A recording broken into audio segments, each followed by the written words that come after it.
की निष्ठा, शिष्य की श्रद्धा, शिष्य के समर्पण भाव से आया करती है। एक छात्र गुरुकुल में रहा करता था, एकदम मंद बुद्धि। 12 वर्ष हो गए गुरुजी को पढ़ाते पढ़ाते, लेकिन उस छात्र के लिए तो काला अक्षर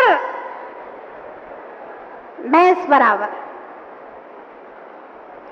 एक बार गुरुजी ने 8 दिन तक बहुत सरल सा पाठ पढ़ाया, बहुत सरल पाठ पढ़ाया, और 9वें दिन जब उस पाठ को पूछा तो वह विद्यार्थी तो भूल गया। कोई भी बात उसके दिमाग में घुसती ही नहीं थी, और गुरुजी को गुस्सा आया। उन्होंने छड़ी उठाई और कहा, हाथ आगे कर। और जैसे ही विद्यार्थी ने हाथ आगे किया, गुरुजी ने उसका हाथ देखा। हाथ देख करके कहते हैं, वत्स तुम अब यहां से जाओ, मैं तुम्हें पढ़ाना नहीं चाहता। बेचारा विद्यार्थी मूर्ख जरूर था, लेकिन विनयवान था। बोला, गुरुजी मेरी तो जिंदगी खराब हो जाएगी, आप मुझे नहीं पढ़ाएंगे तो एक बार और प्रयास करके देख लीजिए, मैं आपकी बार बहुत मेहनत और बहुत लगन से पढ़ूंगा। गुरुजी ने कहा, बेटा तेरे हाथ में तो विद्या की रेखा ही नहीं है। बच्चों ध्यान से सुनना, गुरुजी ने कहा कि तेरे हाथ में तो विद्या की रेखा ही नहीं है, फिर मैं पढ़ा करके क्या करूंगा, तुझे तो बुद्धि आनी नहीं है। शिष्य ने पूछा कि गुरुजी ये विद्या की रेखा क्या होती है? गुरुजी बोले, ये हाथ की जो बीच वाली रेखा है ये विद्या की रेखा है, और तेरे हाथ के बीच वाली रेखा तो है ही नहीं है, तो अब तुझे पढ़ाने से क्या फायदा? बेटा तू अपने घर जा, कोई धंधा पानी कर, तू विद्वान नहीं बन सकता, तू बुद्धिमान नहीं बन सकता, तू तो बस मेहनत मजदूरी कर। शिष्य ने पूछा, गुरुजी ये विद्या की रेखा कहाँ होती है? गुरुजी ने अपने हाथ में बताई, बेटा ये विद्या की रेखा है। और शिष्य गुरुकुल के बाहर गया और एक नुकीला सा पत्थर लिया उसने, और उस पत्थर को लेकर के अपने हाथ के ऊपर कस के जहां गुरुजी ने रेखा बनाई थी, वही नुकीले पत्थर से उसने कस के रेखा बनाई। पूरे हाथ में से खून निकलने लगा, दोनों हाथों में उसने विद्या की रेखा बना ली, और गुरुजी के पास आया उन हाथों को दिखाने। बोला, गुरुजी देखिए मेरे दोनों हाथों में विद्या की रेखा बिल्कुल आपके जैसी बन गई है, देखिए गुरुजी। गुरु ने देखा दोनों हाथों में से खून बह रहा था। गुरु का गुस्सा पानी पानी हो गया, और उसकी इस प्रकार की मेहनत को देख करके, लगन को देख करके गुरुजी ने कहा, वत्स मैं तुझे एक बार फिर से पढ़ाना शुरू करता हूं, हो सकता है तुम्हारी किस्मत चेत जाए।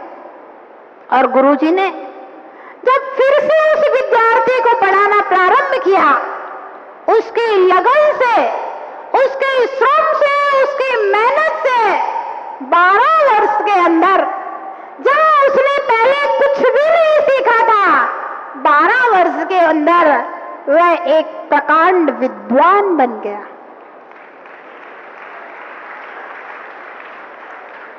संस्कृत भाषा बहुत कठिन भाषा मानी जाती है, और संस्कृत का व्याकरण अपने आप में बहुत कठिन माना जाता है।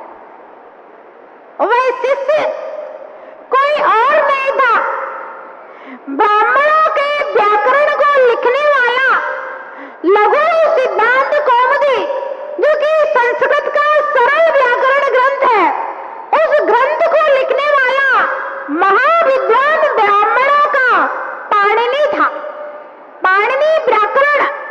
ब्राह्मणों में प्रसिद्ध है। कहते हैं कि पाणिनि अपने गुरुकुल के सबसे मूर्ख छात्र थे, लेकिन जब गुरु की कृपा हुई और अपनी स्वयं की मेहनत और लगन से फिर बाद में पाणिनि अपने गुरु के सर्वश्रेष्ठ और बुद्धिमान शिष्य बने। सबसे बड़े विद्वान यदि अपने समय का कोई था तो वह पाणिनि था। न्यूटन के विषय में भी आता है। सर आइजैक न्यूटन जो बहुत बड़े वैज्ञानिक हुए, वो भी अपनी क्लास में सबसे ज्यादा पीछे रहने वाले, सबसे ज्यादा मूर्ख और बुद्धू छात्र थे। एक बार उनके टीचर ने उनके हाथ में 3 कस-कस के छड़ी लगाई और कहा, ये बच्चा तो जिंदगी भर मूर्ख ही रहेगा, निकल जा मेरी क्लास से। और वह एक टीचर की डांट और फटकार न्यूटन को संकल्प दिला देती है कि मैं अपने जीवन में पढ़ाई के अलावा कोई दूसरे काम पर ध्यान नहीं दूंगा। और फिर वह इतनी लगन से पढ़ता है, इतनी लगन से पढ़ता है, उसके बाद वह अपनी क्लास का सर्वश्रेष्ठ, सबसे ज्यादा अंक प्राप्त करने वाला छात्र बन जाता है और भविष्य में वह एक बहुत बड़ा वैज्ञानिक बन जाता है। दिव्यात्माओं, ध्यान रखना, परिस्थितियां क्या है, परिवेश क्या है, माहौल क्या है, ये बात महत्वपूर्ण नहीं होती। दिल्ली पढ़ने वाले जाने वाले बच्चे, बॉम्बे पढ़ने जाने वाले बच्चे, पूना पढ़ने जाने वाले बच्चे, कोटा पढ़ने जाने वाले बच्चे, सीकर के अच्छे से अच्छे स्कूल में पढ़ने वाले बच्चे भी फेल हो जाया करते हैं, कंपटीशन में पीछे रह जाया करते हैं। और एक छोटे से सरकारी स्कूल में पढ़ने वाला बच्चा भी कभी-कभी मेरिट लिस्ट में नाम लेकर के आया करता है। महत्वपूर्ण ये नहीं होता है कि परिवेश क्या है, परिस्थितियां क्या है, महत्वपूर्ण यह होता है कि एकलव्य जैसा छात्र बिना गुरु के पढ़ाए हुए मेहनत और लगन से आगे बढ़ सकता है। तो हमें पढ़ाने वाला टीचर है, और यदि हम मेहनत और लगन से नहीं पढ़ेंगे तो कभी भी कंपटीशन में आगे नहीं हो सकते, कभी भी आप परीक्षाओं में उत्तीर्ण नहीं हो सकते, क्योंकि टीचर का पढ़ाना एक विद्या देना है, देने वाला देता है। अगर लेने वाले में लेने की क्षमता ना हो, अथवा लेने वाले में एकाग्रता ना हो, लेने वाले का मन ना हो, तो ध्यान रखना प्राप्ति नहीं होती है। इसलिए महत्वपूर्ण ये नहीं है स्कूल कैसा है, पढ़ाई कैसी है, अनुशासन कैसा है, डिसिप्लिन कैसा है। महत्वपूर्ण ये है कि पढ़ने वाले छात्रों में विद्या अध्ययन के प्रति कितनी लगन है, पढ़ने वाले छात्रों में उन्नति के प्रति कितनी लगन है, पढ़ने वाले छात्रों में कितनी सच्चारित्रता है, कितना सदाचार है, पढ़ने वाले छात्रों में आगे बढ़ने की कितनी ललक है। ध्यान रखना, जीवन में हर मोड़ पर 2 रास्ते हुआ करते हैं। एक रास्ता सरल और सीधा हुआ करता है, और दूसरा रास्ता कठिन और दुर्गम हुआ करता है। लोग आलस्य के कारण कई बार सरल रास्ते पर चले जाते हैं, लगता है कि सफलता बहुत जल्दी मिल जाएगी, लेकिन उसके परिणाम अच्छे नहीं हुआ करते। और जो व्यक्ति कठिन रास्तों को चुना करते हैं, ईमानदारी के रास्तों को चुना करते हैं, सदाचार के रास्ते को चुना करते हैं, ये रास्ते दुर्गम होते हैं, कठिन होते हैं, लंबे होते हैं, लेकिन उनका परिणाम स्थायी मिला करता है।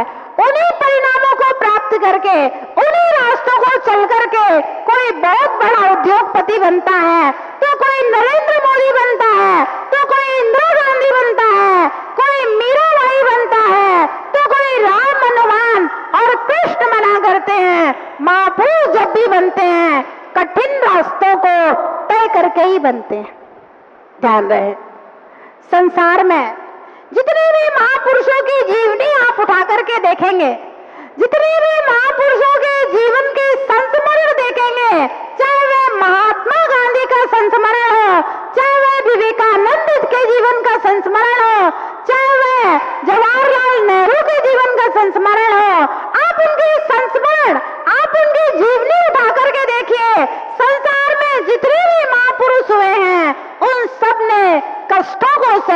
करके, परिश्रम को करके, दुर्गम और कठिन रास्तों पे चलकर ही व्यक्ति महापुरुष बना करता है। एक बार चंद्रगुप्त ने अपने गुरु चाणक्य से कहा कि गुरुदेव, क्या बहुत कठिन रास्ते पर चलना आवश्यक है? क्या सरल रास्तों पे चल करके मंजिल को नहीं पाया जा सकता? चाणक्य ने कहा, चंद्रगुप्त, अगर सरल रास्तों पर चल करके मंजिल प्राप्त हो जाएगी तो फिर उस मंजिल की कोई वैल्यू नहीं रहेगी। अगर मंजिल को पाने के लिए कठिनाइयां ना हो, मंजिल को पाने के लिए प्रतिकूलताएं ना हो, मंजिल को पाने के लिए हमें अपनी इच्छाओं और वासनाओं का त्याग ना करना पड़े, तो मंजिल की कोई कीमत नहीं रहेगी, क्योंकि हर व्यक्ति उस सिंहासन को, हर व्यक्ति उस मंजिल को प्राप्त कर लेगा, फिर उस मंजिल का कोई वैल्यू नहीं। हाँ, हजारों लाखों करोड़ों लोग जिस कठिनाई के रास्ते से डरते हो, उस कठिनाई के रास्ते पर तुम बड़ी सहजता से चले जाओ और साहस को लेकर के जाओ, और हजारों बाधाओं को पार करके जब आप अकेले किसी मंजिल पर पहुंचोगे तो लोग तुम्हारी ओर नजरें उठा करके देखेंगे, तुम्हें पलकों पर बिठाएंगे और कहेंगे, इतनी सारी कठिनाइयां पार करके इसने मंजिल को पाया है, तो उस मंजिल की कीमत होगी। इसलिए मंजिल को पाने के लिए जिनके श्रेष्ठ लक्ष्य हैं, जिनके ऊंचे लक्ष्य हैं, ऐसे लोगों को मेहनत करना पड़ती है, त्याग करना पड़ता है, तप करना पड़ता है, संयम के साथ रहना पड़ता है। ऐसे लोगों को अपने क्रोध को जीतना पड़ता है, अहंकार को जीतना पड़ता है, छल कपट का त्याग करना पड़ता है और लोभ की भावनाओं का त्याग करना पड़ता है। ऐसे लोगों को धर्म के साथ जीवन जी करके मंजिल को पाने के लिए बहुत सारा श्रम और परिश्रम करना पड़ता है। भव्यात्माओं, ध्यान रहे, जीवन में हमेशा ऊंचे लक्ष्य बनाना, ऊपर की ओर देखना, नीचे की ओर देख करके कभी मत चलना। जब भी आप जीवन के पथ पर आगे बढ़ो तो अपने से ऊंचे लोगों को देखना, महान लोगों को देखना, महान लोगों के जीवन चरित्र पढ़ना, महान लोगों के जीवन के संस्मरण पढ़ना। किसी चिंतक ने लिखा है, कभी भी जीवन में अगर आपको आगे बढ़ना है तो असफल लोगों से सलाह मत लेना। जीवन में किसी भी पथ पर अगर आगे बढ़ना है, चाहे वह पढ़ाई का पद हो, चाहे वह व्यापार का पद हो, चाहे वह समाज, देश, राष्ट्र, कोई भी काम हो, जीवन में कभी भी असफल लोगों ने से सलाह मत लेना। क्यों? असफल लोगों से सलाह लेगा तो वह कभी भी सफलता के लिए हौसले बुलंद करने वाली सलाह नहीं देगा। वो कहेगा, मार्ग में बहुत कठिनाई है, अच्छा है तुम उस मार्ग में आगे बढ़ने की अपेक्षा से पहले से ही पीछे हो जाओ, छोड़ो, कोई फायदा नहीं है, मैं गया था, मैं मंजिल पर नहीं पहुंचा, वापस बीच में ही लौट आया। कोई व्यक्ति ने कपड़े की दुकान खोली हो और घाटा लग गया हो और आपसे सलाह लेने आए कि ये तुम्हारी दुकान बंद पड़ी है, उसमें मैं कपड़े की दुकान खोलना चाहता हूं। विकास भैया, जो असफल हुआ है वो क्या सलाह देगा? वो कहेगा, भैया मेरे 50 लाख डूब गए और तुम इस चक्कर में मत पड़ो, वो लगता है दुकान ही असफल है, वो दुकान तो चलेगी ही नहीं, वो मार्केट बेकार है। और भैया जिसने दुकान खोली हो और बढ़िया चल रही हो, सोच रहा हो एक और बगल में दुकान खोल लो, एक दुकान में ग्राहक सलटते नहीं है, उससे सलाह लेने जाओ तो क्या कहेगा? बढ़िया धंधा है, खोलो, कोई दिक्कत नहीं है, यहाँ तो सैकड़ों दुकानें खुल रही हैं, तब भी बहुत बड़ा मार्केट है। तो नीतिकारों ने कहा है कि जीवन में कभी भी असफल लोगों से सलाह लेना जाना। अगर आप असफल लोगों से सलाह लेने के लिए जाओगे तो हमेशा हतोत्साहित होकर के लौटोगे। हमेशा वो आपको पीछे मुड़ने की सलाह देंगे, और यदि सफलतम लोगों से सलाह लेने जाओगे तो वे तुम्हें जीवन में तुम्हारे हौसलों को बुलंद करेंगे, कहेंगे मार्ग में कठिनाइयां तो हैं, लेकिन ध्यान रखना पीछे मुड़ करके मत देखना। हाँ, कितनी भी कठिनाइयां आएंगी, परेशानी आएंगे, तुम मेहनत करो, श्रम करो। श्रम कभी बेकार नहीं जाता, श्रम कभी बर्बाद नहीं जाता। लहरों से डरकर नौका पार नहीं होती, लहरों से डरकर नौका पार नहीं होती, और कोशिश करने वालों की कभी हार नहीं होती। कोशिश करने वालों की कभी हार। ध्यान रख, सफल व्यक्ति के पास जाओगे, वह कहेगा कोशिश करो, आगे बढ़ो, और बिल्कुल मजबूती से कमर कस करके आगे बढ़ना, पीछे मुड़ करके नहीं देखना, सफलता जरूर मिलेगी। और असफल व्यक्ति के पास जाओगे तो कहेगा भैया रहने दो, हम नहीं जानते, हमारी कोई गारंटी नहीं है। निश्चित 99% असफल ही होगा। मेरी दृष्टि में तो 100% सफलता मिल ही नहीं सकती। तो आदमी कोई काम करने जा रहा होगा तो पीछे मुड़ करके आ जाएगा, आगे बढ़ेगा ही नहीं। ध्यान रहे, जीवन में हमेशा सफल लोगों से सलाह लेना, जीवन में हमेशा पुरुषार्थी लोगों की संगति करना, जीवन में हमेशा श्रम करने वाले, सादगी से रहने वाले, सरलता से रहने वाले, जो महान सोच वाले लोग हैं, ऐसे लोगों को अपना गुरु बनाना, ऐसे लोगों के सानिध्य में रहना, ऐसे लोगों को अपना साथी बनाना। तो ध्यान रखना, जीवन में कोई भी पथ हो, आप उस पथ पर अपने साथी के सहारे और अपने श्रम के बलबूते पर आगे बढ़ जाओगे। और गलत आदमी की संगति कर ली तो ध्यान रखना, व्यसनी की संगति करेगा तो एक दिन व्यसन आ ही जाएंगे। हाँ, जुआ खेलने वाले की संगति करेगा, कभी न कभी जुआ खेलेगा, शराबी की संगति करेगा, कभी न कभी शराब पीना सीखेगा, चोर की संगति करेगा, कभी न कभी चोरी करना सीखेगा, और वही मेहनत करने वाले की संगति करेगा तो आज नहीं तो कल देखते देखते मेहनत करना सीख जाए।